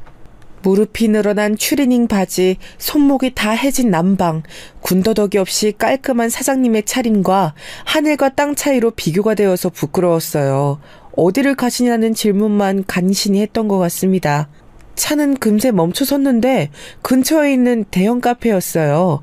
사장님께서는 이렇게 마주친 것도 기념이니까 커피 한 잔 사주겠다는 말씀을 하셔서 제 경계심을 낮추셨습니다. 너무 고단하고 서글픈 상태였던 저는 이게 꿈이든 뭐든 간에 심신을 녹이고 싶다는 바람이 들어서 따뜻한 초코라떼를 시켰어요. 메뉴를 말하고 나니까 그게 한 잔이 무려 6,000원짜리라는 게 보여서 제가 손을 좀 떨었습니다. 고작 음료 한 잔에 6,000원이라니 저는 제 친정엄마의 생신을 챙기려 5만 원을 보냈다가 남편에게 온갖 쌍욕을 듣고 쫓겨난 참이었는데요. 음료 가격을 확인하고 제 안색이 파리해진 걸 보신 사장님께서 말씀해 주셨어요. 요즘 이런 카페들은 손님들이 앉아있는 자리값도 가격에 포함을 시키더라고요. 그래서 가격이 싸지는 않죠. 하지만 걱정할 건 없어요. 희진 씨가 내 공장에서 일하던 그 시절보다 내가 사는 형편이 훨씬 더 좋아졌거든요. 그게 정말이세요? 와, 너무 잘 되었네요, 사장님. 축하드립니다. 어쩐지 이런 말씀 드리면 실례일 것 같지만 예전 그때보다 사장님의 신수가 훤해지신 것 같다고 생각 중이었어요. 음료 감사히 잘 마시겠습니다. 이제야 자기 나이로 보이네. 내가 그때 희진 양을 보면서 요즘 세상에도 저렇게 나이에 비해 조숙한 느낌을 내는 아가씨가 다 있나 싶었었거든요. 고작 20대 초중반 나이인데도 세상의 힘든 면들을 다 엿보고 난 뒤라는 표정을 짓고 있어서 내가 그 인상을 기억해뒀었죠. 아, 그러셨었어요. 그때는 제가 오히려 뭣도 모르고 그냥 뭐든지 열심히 할 때라서 그랬나 봐요. 그런데요, 사장님. 정말로 왜 저를 이렇게 따로 보자고 하신 거예요? 예전보다 더 성공하신 사장님께서 저에게 이렇게 시간을 갑자기 내주실 만큼 한가하신 분이 아닐 것 같아서 드리는 말씀이에요. 희진 양, 나는 이때까지 살면서 많은 일들을 보고 또 겪어왔어요. 사업가의 길을 걸은 후에는 더욱 그랬고요. 그런데 희진 양처럼 나에게 많은 생각거리를 안겨주는 일을 선사해준 사람은 없었네요. 옛날에 그 돈, 나에게 전해준 그 돈봉투 말입니다. 나는 그걸 내내 마음에 담고 살았어요. 시간이 흐르면서 몇 번 이렇게 생각했었죠. 아, 내가 그때 희진 양에게 걸맞은 보상을 해줬어야 했는데 라고 말입니다. 그게 맞는 일이었고 응당 그래야 했어요. 제 질문에 사장님은 그렇게 말씀을 하셨고 그게 곧 대답이었습니다. 잠시 멍하게 사장님의 말씀을 곱씹던 저는 놀라서 손으로 입을 틀어막고 말았어요. 그것은 저에게 뒤늦은 보상도 해주고자 지금 이렇게 마주보고 앉아있다고 하시는 것이나 다름없었으니까요. 그 순간 기쁜 마음은 안 들었었던 것 같아요. 당혹스러움 같은 감정만이 앞섰죠. 제가 너무 놀라서 아무 말도 못하고 입을 틀어막은 손을 덜덜 떨고 있으니까 사장님께서 저를 안심시키려고 그러신 것인지 부드럽게 미소를 지으시면서 그건 제가 어떻게 살아왔는지 궁금하다며 그 이야기를 듣고 싶다고 하셨어요. 제가 깜짝 놀란 심정을 안고 제 이야기를 할 상황이 아니었습니다. 하지만 편안한 미소를 지어 보이시는 사장님을 보면서 저도 모르게 점점 입을 열게 되었어요. 그러면서 이런 생각을 하고 있었죠. 사장님께서는 그간 많이 변하셨구나. 이전에는 철두철미하고 어딘가 고뇌가 깊어 보이고 일에 시달리는 인상을 하고 계셨는데 지금은 마치 모든 것에 통달한 듯 미묘한 여유가 잔잔하게 표정에서 흐르고 있어. 이게 바로 성공이 가져다준 평안이라는 것일까? 아니면 나이를 옳게 먹어간다는 표식일까? 세월의 흐름을 겪은 것은 사장님이나 나나 똑같은데 결과물은 천지 차이구나. 사장님께서는 그때의 그 시절을 바탕으로 눈부신 도약을 이뤄내셨는데 나는 그때 그 공장에서 일하던 때보다 오히려 못한 삶을 살고 있으니. 그런 생각들을 하고 있었기 때문인지 제가 살아온 지난 행적을 사장님께 말씀드리면서 이루 말할 수 없는 슬픔이 밀려왔던 것 같아요. 사장님께서는 제가 갑자기 일을 그만두었던 이유를 가장 궁금해하셨는데 남편을 만나고 그랬다는 사실을 아시고는 작게 탄식하셨습니다. 결혼하고 나서 행복한 적 없이 비참하고 초라하게 한없이 작아진 나 자신을 매일같이 느끼고 마주하며 살고 있음을 사장님께 실토하고 말았을 때 저는 솔직히 후련했던 것 같아요. 때로는 자기를 잘 아는 가까운 사람보다 잘 알지 못하는 생판 남에게 자기 속마음을 더 쉽게 털어놓는 게 사람 심리라고 하더군요. 어느 수필 서적에서 본 그 글귀가 맞는 것 같아요. 저는 그 자리에서 원래도 친한 적이 없었으며 어찌 보면 가장 어려워야 할 상대인 사장님 앞에서 제 지난 인생을 다 늘어놓고 말았으니까요. 저는 제 답답함을 이게 해소되지 않아도 좋으니 그냥 한 번쯤은 싹 다 털어놓고 싶다는 바람을 늘 품어왔던 것 같아요. 그게 해소되는 순간이 단 한 번도 상상한 적 없었던 사장님과의 재회 현장이었다니 지금 생각해도 어이가 없을 따름입니다. 제가 정신없이 떠들고만 제 지난 이야기를 다 듣고 나신 사장님께서는 나지막한 목소리로 놀랍게도 당신의 이야기를 저에게 들려주셨어요. 나에게는 딱 희진 양 나이의 조카가 있어요. 내 친형의 자식인데 지금 내 친형은 형수와 함께 하늘나라에 있습니다. 오래된 이야기죠. 내가 좀 더 타고난 머리가 똑똑하다는 이유로 형은 나에게 많은 걸 양보하면서 산 사람이었습니다. 우리 집안이 원래 꽤 형편이 좋았는데 투자 실패로 주저앉았고 형제 2명 모두에게 부모님께서는 여력을 쏟으실 수가 없었어요. 형은 장남이라고 온갖 책임을 다지고 살았죠. 동생을 위해 공부를 포기했고 일찍 취업 전선에 뛰어들었으며 부모에게 최선의 효를 다했습니다. 그게 제 형이라는 사람이었어요. 형이 교통사고로 형수와 함께 나란히 세상을 떠나자 저는 그제서야 형의 인생을 돌아보았습니다. 형 덕분에 내가 누렸던 것들이 그제서야 실감이 났고 형에게 단 한 번도 입 밖으로 고맙다는 소리를 내본 적 없는 못난 동생이었음을 알았어요. 형이 희생한다고 생각한 적 없었어요. 다 제가 잘나서 어쩔 수 없다고 생각했을 뿐이었으니까요. 후회가 됐죠. 못나게 살았던 제 과거에 속죄하듯 형과 형수가 남기고 간 조카를 제가 전적으로 책임지기로 했습니다. 부모님께서 맡아 키우셨지만 제가 모든 지원을 다했죠. 열심히 살았어요. 죽도록 열심히 살면서 성공만을 쫓았어요. 형과 형수를 위해서, 제 과거를 반성하기 위해서, 조카를 유복하게 해주기 위해서 그렇게 살다 보니 돈에 미친 냉혈한이라는 소리도 많이 들었습니다. 감정이입이 됐었나 봐요. 사장님이 이야기를 들으면서 이상하게 저도 모르게 눈물이 나서 연신 손으로 눈가를 훔쳤습니다. 그러다가 돈에 미친 냉혈한이라는 그 별칭을 듣고 예전에 공장 생활이 생각나서 피식 웃기도 했네요. 사장님의 조카분은 그래서 지금 잘 살고 계신 건지 궁금해졌고요. 그런 저를 보며 미소를 지으신 사장님께서 말씀을 이으셨어요. 최우선으로 위한 제 조카가 지금은 멀리 유럽에 가서 살고 있어요. 떠난 지는 3년이 다 되어 가는데 아예 눌러 살기로 결정한 것은 2달 전이에요. 거기서 만난 사람과 아예 결혼을 해버렸거든요. 조카는 다시 한국에 들어오거나 여기서 결혼해서 살 때를 대비해서 제가 마련해둔 집이 있었는데 조카가 아예 거기에 눌러 살겠다고 하니 그럼 그 집을 팔아서 돈으로 줄까 싶었습니다. 그랬더니 조카가 한사코 거절했어요. 나한테 조카가 하는 말이 저보다 더 필요한 사람에게 베풀어 주세요였고요. 이해가 안 됐어요. 왜 그런 식으로 거절을 하는지 섭섭하고 서운했죠. 그런데 오늘 이해를 하게 됐습니다. 내가 희진 양을 길에서 발견하자마자 알아본 것, 그리고 바로 머릿속에 이걸 떠올려낸 것, 모두 우연이 아닙니다. 운명인 거예요. 모든 게 이렇게 되려고 했나 봅니다. 희진 양, 들어보니 지금 사정이 영 안 좋은 것 같은데 내가 우리 조카를 위해 따로 사둔 집 희진 양에게 주면 어떨까 싶어요. 정말 과장 하나 안 보태고 저는 그 자리에서 기절할 뻔했어요. 살면서 이런 극적인 순간이 올 거라고는 꿈에서조차 상상해 본 적이 없었으니까요. 이게 말이나 되는 일인가 싶어서 차마 아무런 반응도 못하고 부릅뜬 눈으로 가만히 있었던 것 같아요. 제가 굳어있으니까 사장님께서는 더욱 엄청난 이야기를 보태셨습니다. 조카분의 몫이었던 집, 그건 조카분 대신에 그냥 주려는 것뿐이고 예전에 그때 돈 봉투를 고스란히 받으실 수 있었던 것에 대한 보상은 따로 해주고 싶다고 하셨어요. 얼마요? 방금 3억이라고 하셨어요? 사장님, 저는 가끔 죽기 전까지 안 쓰고 모으면 1억을 만져볼 수 있을까 하는 망상을 하고는 했었는데요. 그런 1억도 제 인생과 멀어 보였는데 지금 3억이라고 하신 건가요? 후원이 필요한 단체에 기부를 한꺼번에 하려고 몇 년 사이 따로 조금씩 모은 금액입니다. 희진 양이 예전 그때 나에게 돌려준 돈, 그 금액이 혹시 300만 원이었다는 거 알고 있었어요? 예? 아니요.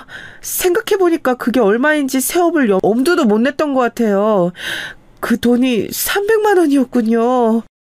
내가 그때 희진 양에게 보상을 못 해줘서 시간이 갈수록 마음에 자꾸 걸렸었는데 100배로 갚아주고 싶다는 생각을 스치듯 했었죠.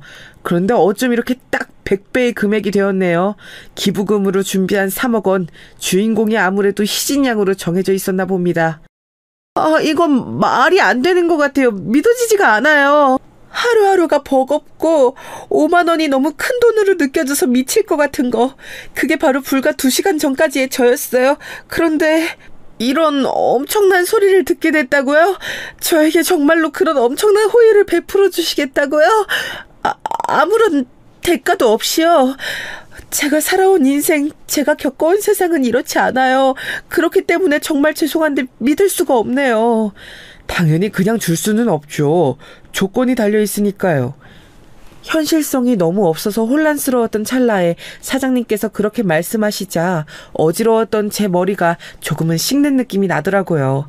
차라리 다행이었고 안심이 되었어요. 아무 대가도 없이 갑자기 저에게 거액을 주겠다는 부자의 말 믿어지지 않는 걸 넘어서 무섭기까지 했으니까요.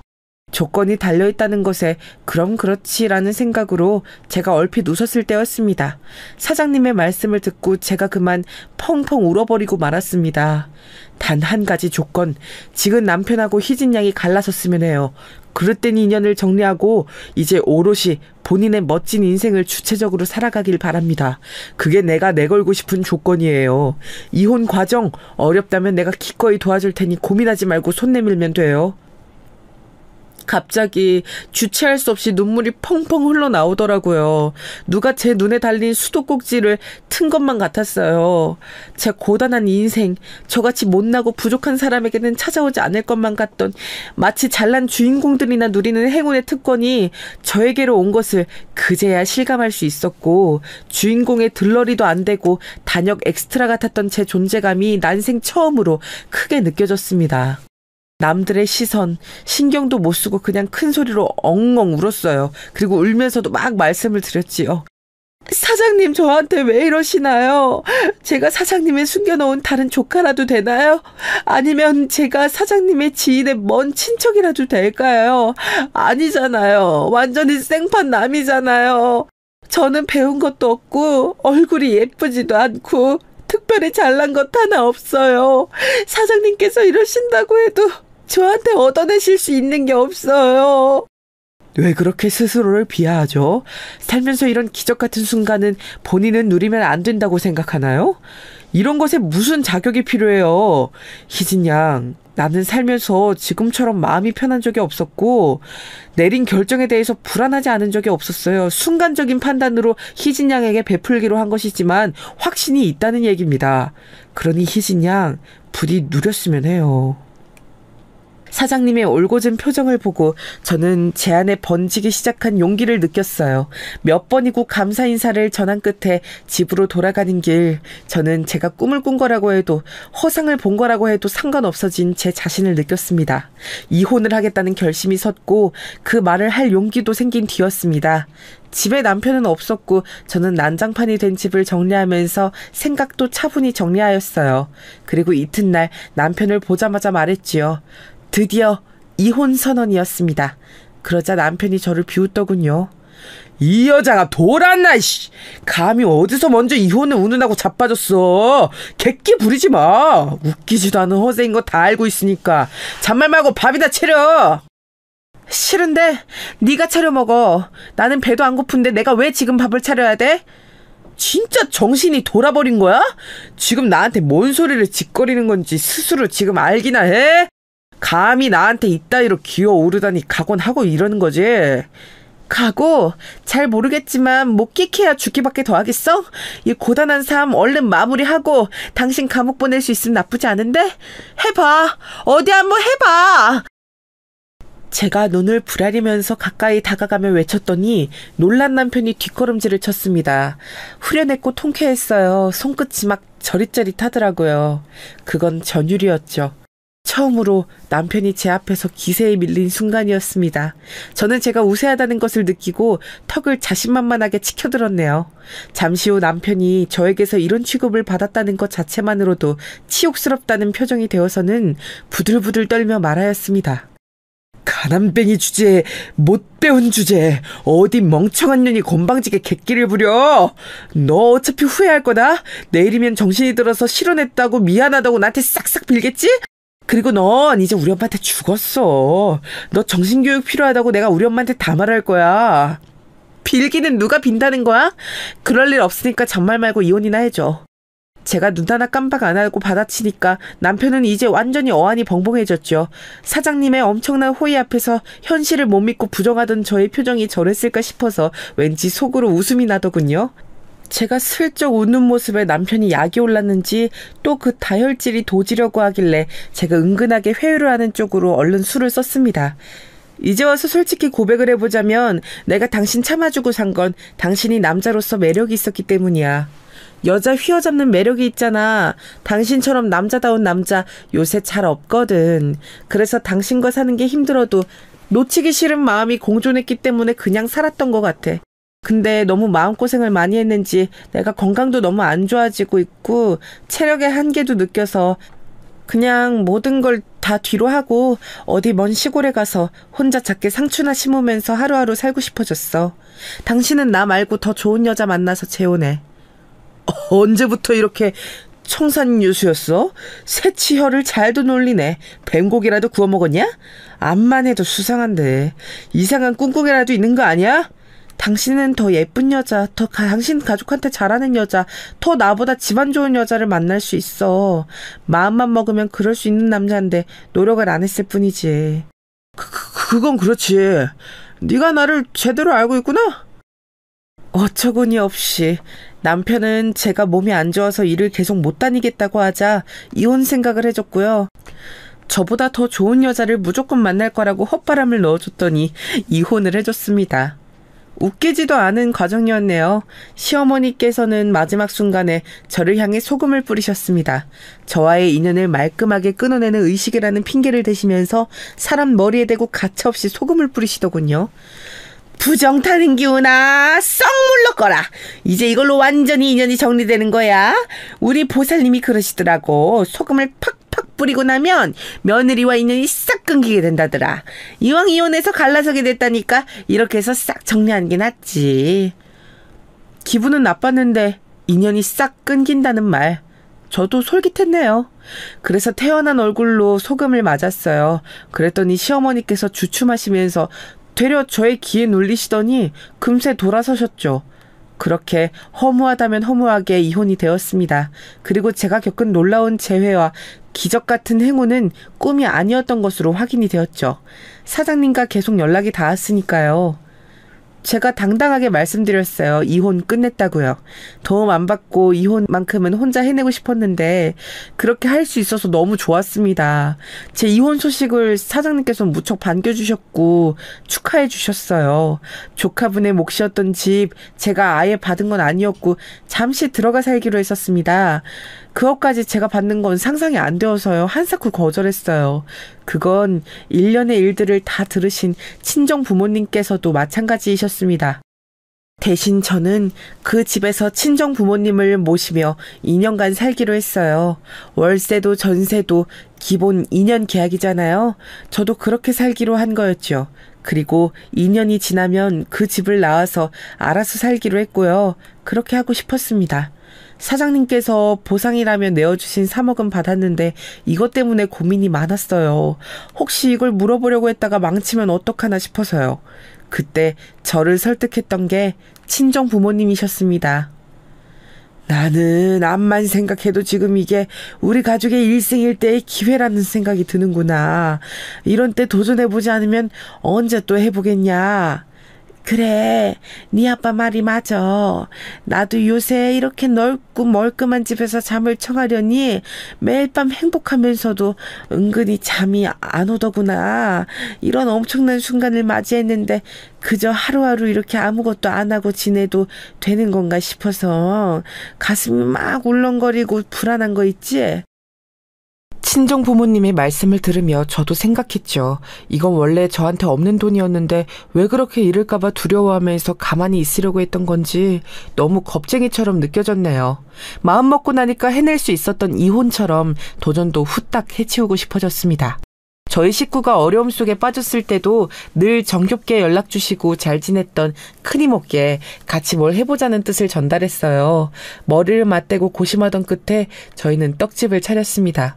원래 큰이모께서 옛날에 엄청 유명한 떡집에서 일을 하셨었거든요. 친정엄마와 함께 두 분이서 합심을 하셨고 친정아빠께서도 각종 잡물을 거두셨습니다.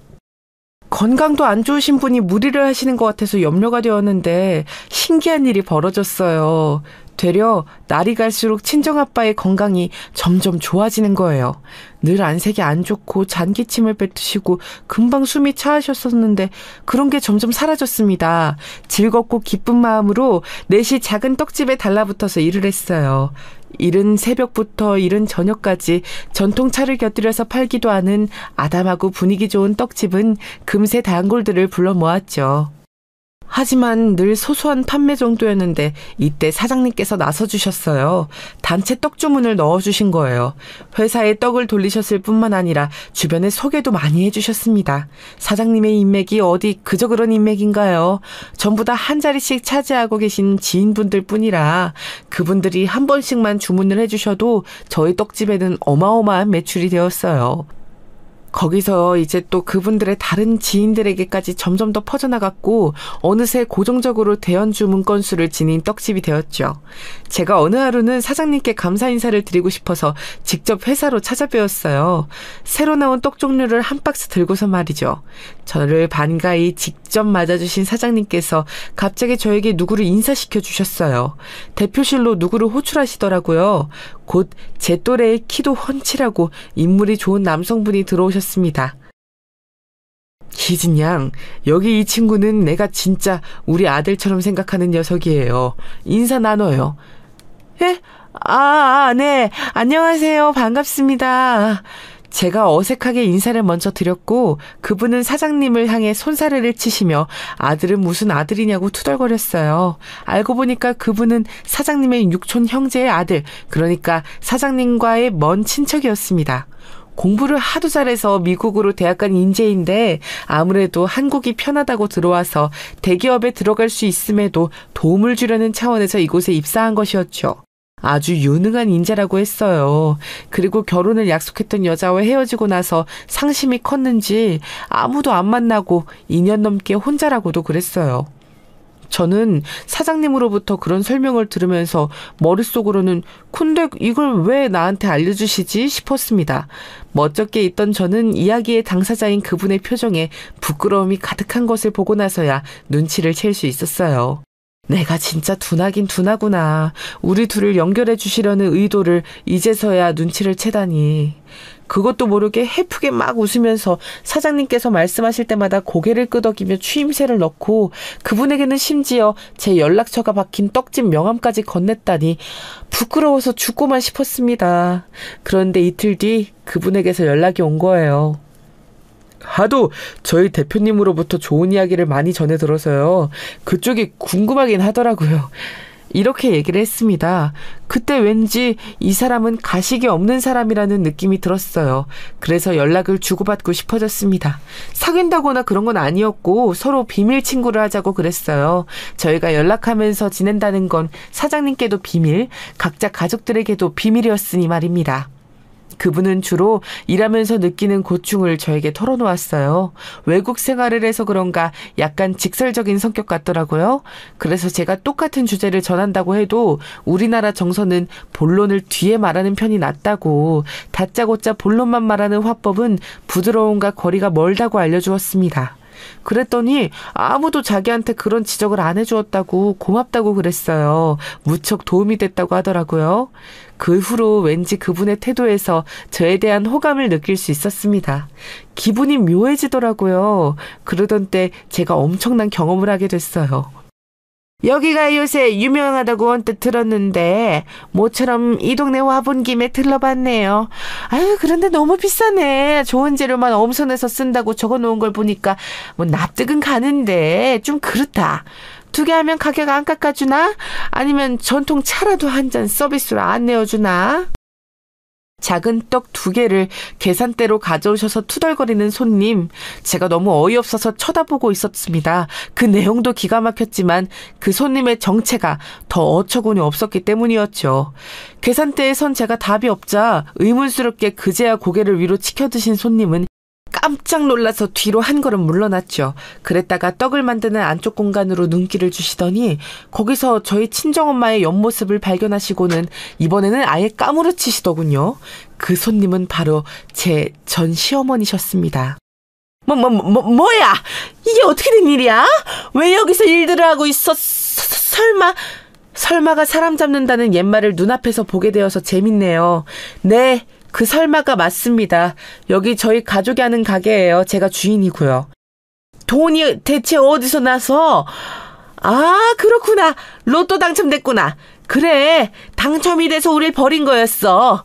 이런 배은망덕한. 어디서 개가 짖나? 왜 이렇게 개소리가 들릴까요? 죄송한데 구매 다 하셨으면 이만 꺼져주세요.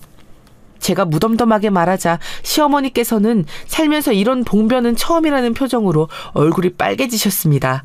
안쪽에서 친정엄마 그리고 큰이모가 소란을 듣고 나오시자 맞닥뜨리기는 싫으셨는지 그대로 주랭랑을 치셨죠. 왠지 통쾌하기도 했지만 묘한 불안감이 들었어요. 제가 전 시댁을 잘 알아서 그랬나 봐요. 역시나 사흘 뒤 전 시어머니께서는 다시 등장하셨습니다. 이번에는 전 남편까지 데리고 오셨더라고요. 가게 유리창으로 2사람이 다가오는 것을 보자마자 제가 본능적으로 달려나갔어요. 절대 아내드리고 싶진 않더라고요. 문 앞에서 승강이가 벌어졌죠. 저는 2사람에게 썩 꺼지라고 그랬고요. 전 시어머니께서는 저를 배은망덕하다고 또 몰아가셨습니다. 그리고 조용히 있던 전 남편이 입을 열었죠. 긴 말 안 한다. 나한테 돌아와라. 이렇게 돈 벌 구석 찾아서 살면 뭐하냐? 결국 남자 만나 결혼하고 애 낳고 살고 그래야 맞는 거야. 여자는 그렇게 살아야지. 무슨 개소리야. 당신은 진짜 외탁을 한 사람인가 봐. 어쩜 이렇게 모자가 싸가로 개소리를 잘하지? 그 사이 많이 기고만장해졌네. 지금 이렇게 건방지게 구는 거 로또 당첨이 됐는지 땅에서 보물을 파냈는지 하여튼 간에 돈 생겼는데 숨긴 거 전부 다 용서해 줄 테니까 그냥 잔말 말고 돌아와. 아예 말이 안 통한다 싶을 때였어요. 그 순간 웬 까만 고급 승용차가 천천히 다가오더니 앞에 멈춰 섰습니다. 그걸 보고 전 시어머니께서 중얼거리셨죠. 어우, 저거 혹시 벤츠인가 그거 아니니? 이 동네는 저런 게 막 돌아다니네. 길 물어보려고 멈춰섰나? 자연스럽게 근처에 멈춰선 그 차를 주시하고 있는데 운전석에서 내린 사람이 바로 그분인 거예요. 제 비밀 친구였죠. 제가 깜짝 놀라서 그분을 쳐다봤다가 전날 밤 연락을 하던 도중에 내일 신상떡 나오니까 심심하면 맛보러 오시라고 농담을 드렸던 게 기억이 났어요. 그런데 정말로 왔던 거예요. 말끔하게 빼입은 남자가 다가오니까 전 시어머니와 전 남편이 동시에 주춤거렸습니다. 그리고 그분이 저를 향해 웃으며 말씀하셨죠. 희진 씨, 이 사람들은 뭐예요? 제가 이쪽을 계속 보면서 왔는데 별로 분위기가 안 좋아 보이던데요. 무슨 문제 있는 건 아니죠? 그게 저희 전 시어머니 그리고 제 전 남편인데요. 별일 아니에요. 우연히 앞에서 마주쳐서 잠시 이러고 있었어요. 아, 그래요? 이렇게 마주친 것도 인연이니까 인사라도 드려야겠네요. 안녕하세요. 저는 희진 씨 남자친구입니다. 그때 제 심장이 미친 듯이 뛰었죠. 남자친구라니요. 저희는 그냥 친구였을 뿐인데요. 하지만 그걸 그 자리에서 정정할 만큼 제가 바보는 아니었기에 가만히 있었네요. 그분이 손을 내밀어 악수를 청하자 전 남편은 마지못해 그 인사를 받았죠. 그런데 옆에서 보니까 전 남편이 힘에서 밀린 것 같았어요. 악수를 하자마자 그분 앞에서 눈을 내리깔더군요. 전 시어머니께서는 넋이 나가신 채로 멀끔한 그분을 쳐다보다가 저를 쳐다봤다가 고급 차량을 쳐다봤다가 멍한 눈빛을 이리저리 바쁘게도 움직이셨습니다. 그분은 팔로 제 어깨를 감싸더니 떡집 안으로 들어가자고 그랬어요. 전 남편을 향해서 의기양양한 미소를 남기는 것도 잊지 않더군요. 그분의 그런 태도에 전 남편은 완전히 패배감을 느낀 듯 했습니다. 일전에 본 적 없었던 처참한 안색이 되어서 입술을 꽉 깨물더니 돌아서더라고요. 여전히 넋이 빠져있는 전 시어머니께서 허둥지둥 그 뒤를 따르셨고요. 정말 유쾌하고 통쾌한 퇴장이었습니다. 이로써 전 시댁이 제 인생에서 영영 퇴장을 하게 되었죠. 둘만 남게 되자 제가 그분에게 감사 인사를 표했어요. 특히 남자친구 행세를 해준 것이 전 남편에게 제대로 한 방 먹인 것 같아서 기뻤다는 소감을 전달했죠. 그랬더니 그분이 저를 빤히 보시더니 이러시는 거예요. 행세에서 그치지 말고 진짜로 남자친구 하면 안 되나요? 제가 희진 씨 남자친구도 하고 나중에 여차하면 남편도 하고 그렇게 해보고 싶은데요. 살다 보니까 저에게도 그런 순간이 오더라고요. 진짜 주인공이 된 것 같은 순간이요. 비참하게 울고 있던 공원에서 사장님을 만나게 된 그 시점부터 기적 같은 순간의 연속이었습니다. 저는 이런 행운을 잡고 또 누리는 방법을 이제 알고 있었어요. 그렇기에 그분의 고백을 바로 받아들였습니다. 저희 가족들도 난리가 났었지만 무엇보다 사장님께서 엄청 기뻐해 주셨어요. 이왕이면 저희가 결혼까지 갔으면 좋겠다는 말씀도 서슴지 않고 하셨죠. 그런데 그 말씀대로 되었어요. 친정 부모님과 함께 그 집에서 사는 기간을 2년을 채우고 났을 때 저는 그분과 결혼해서 신혼집으로 몸을 옮겨갔답니다. 그분이 지금의 제 남편인데요. 항상 서로를 존중하면서 언성 한번 높이는 법 없이 그렇게 살고 있어요. 각자를 빼닮은 아들 하나 딸 하나 이렇게 두어서 저희는 부모가 되기도 했는데요. 아내로 사는 것보다 엄마로 사는 게 더욱 힘들다는 것을 제가 깨달았답니다. 하지만 더욱 보람되기도 한 것 같아요. 이런 나날을 누릴 줄 알았다면 힘들었던 과거에 조금은 덜 힘들어했을 것 같아서 아쉬운 마음이 들 때도 있는데요. 그치만 그건 욕심이겠죠? 그런 날들이 있었기 때문에 현재가 있는 것일 테니까요. 지금을 마음껏 누리려고 해요. 여러분의 일상에도 평안함이 가득하길 바랍니다.